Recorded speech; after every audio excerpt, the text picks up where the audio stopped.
Hey everybody, my name is Joel Erickson, and I want to tell you a little story about an experience that I had that helped me learn some ways that I was thinking about self confidence, and I think you'll enjoy this. So, when I was a senior in high school, there was a spring band concert, and as a part of the concert, the director thought it would be fun to do a little skit at the end. They were doing a performance that included the theme song to Jeopardy, and they thought it'd be fun if they'd include some sort of a Jeopardy style question at the end. So I got chosen to be part of that little skit, and my role was to step out of the concert near the end of the song, and right at the end of the song come bursting back through the doors and say something like, "What is the end of the concert?" And he thought that would be a lot of fun, and I wasn't opposed, so I just said, "Yeah, I'll do that." So we practiced, and I learned the part that I was supposed to exit, and the spring concert came. We did the concert, it went well. We got to the Jeopardy song, and I noticed that it was my time to leave, so I got out and went to the back of the auditorium behind some closed doors, and I waited, and I heard my cue, and I burst through the doors, and the band kept playing. It didn't finish the song at that moment, and that moment was everybody was looking at me, and I couldn't even say anything because the band was too loud to even hear my voice. So I just had to make a snap decision, and I looked around at both sides, found a seat on the right hand side, and I sat down in that seat. And I'm sure people were very confused, thinking, did that guy just have to go to the bathroom really bad, or what's the deal? I don't know what they were thinking, but I do know that I had thoughts at that moment, and one of those was embarrassment. Man, that is the worst feeling ever, and I don't ever want to do stuff that could potentially make me feel embarrassed. I also know that at that time, it wasn't maybe just that specific moment, but I also had thoughts such as, don't do things that make you stand out. Don't try too big, because if you fail, that might be, your reputation, and your reputation means everything. I also know that I have the feeling, or had the thought, other people's criticism or shame or judgment of me, that was real. That meant that was mine to take and to process. I also thought that I have certain low value skills.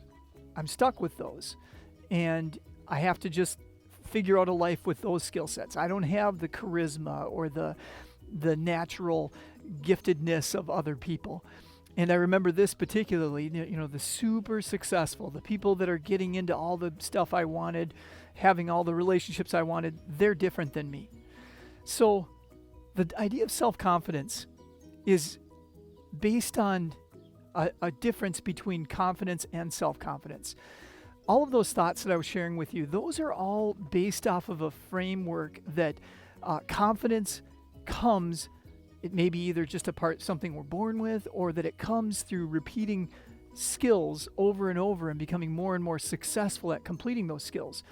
And as we become more successful, we then feel a feeling of comfort. And the more we become unsuccessful, the more we repeat those skills unsuccessfully, the more discomfort we have, the more we lose our confidence. It's sort of a fluctuating course of coming and going. What's really amazing to me is a different thought about self-confidence, and that is the thought that self-confidence isn't about our skills. It's not about our abilities. It's actually about our thinking, what's going on inside of us. And that means that when we are taking actions, and especially when we're failing, self-confidence is built by how we choose to think about ourselves.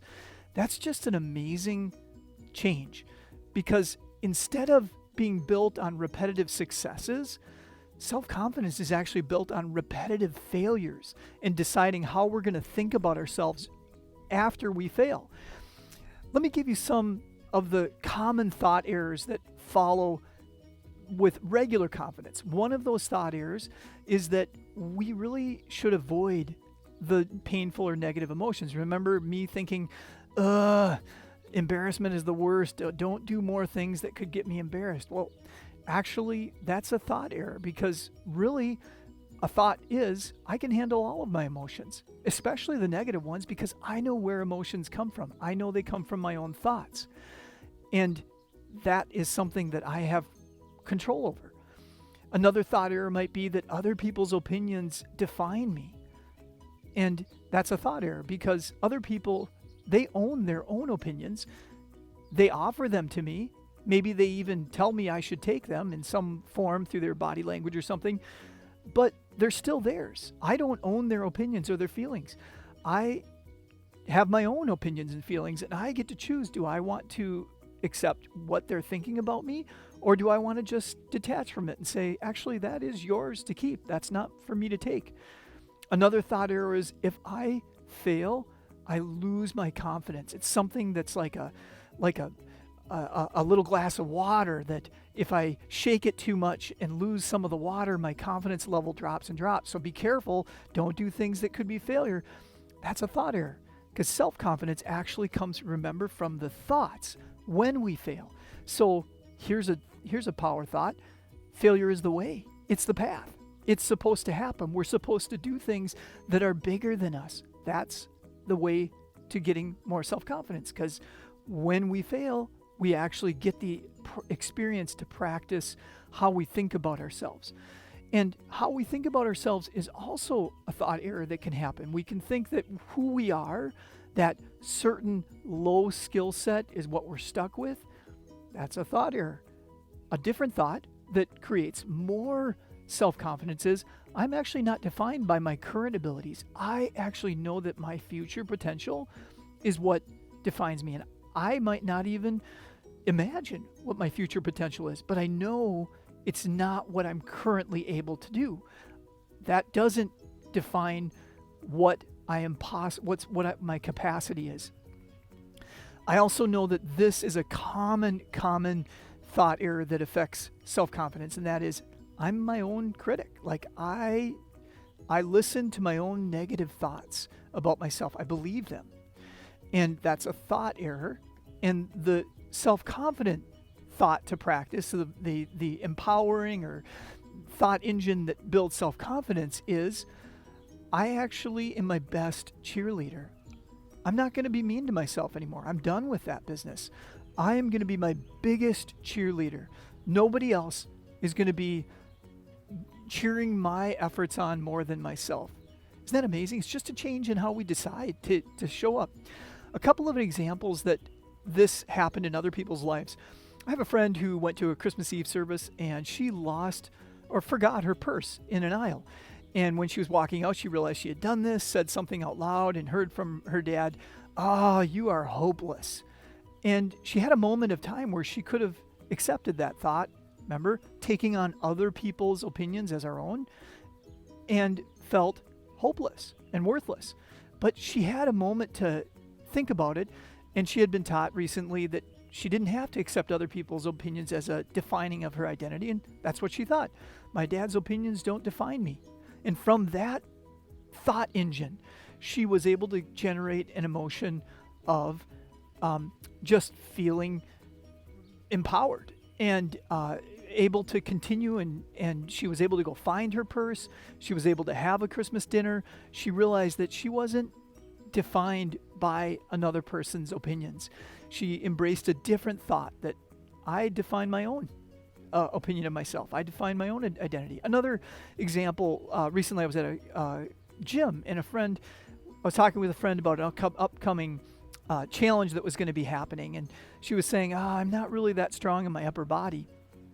And I wasn't coaching her, but I could hear the thought engine developing there. Like, where does that thought lead? Does it lead to a place of strength where she's going to build more strength, or does it lead to a feeling of weakness? I would suspect it leads towards a feeling of weakness. And from that feeling of weakness, probably not going to have the self-confidence to try new things and to expand the weights that she might be using or the number of reps she's doing. So what about you? What are your thoughts that you are recycling or rehearsing or believing that create your self-confidence? You are not born with self-confidence. You earn it from yourself, from the thoughts you choose to think about yourself. I'm going to repeat that. You are not born with self-confidence. You earn it from yourself by the thoughts that you're choosing to think or believe about yourself. Why would you want to build more self-confidence? I can only imagine for you what that might create in your life. And how would you show up differently if you had high levels of self confidence? If you're done with believing your inner critic and ready to show up as the most connected and courageous version of yourself, I want to invite you into coaching with me. My name is Joel Erickson. I'm a certified life coach, and this is an area that I love helping people with. If you would like help moving into a life of more self confidence, let's do this really important work on ourselves together. Thank you for listening.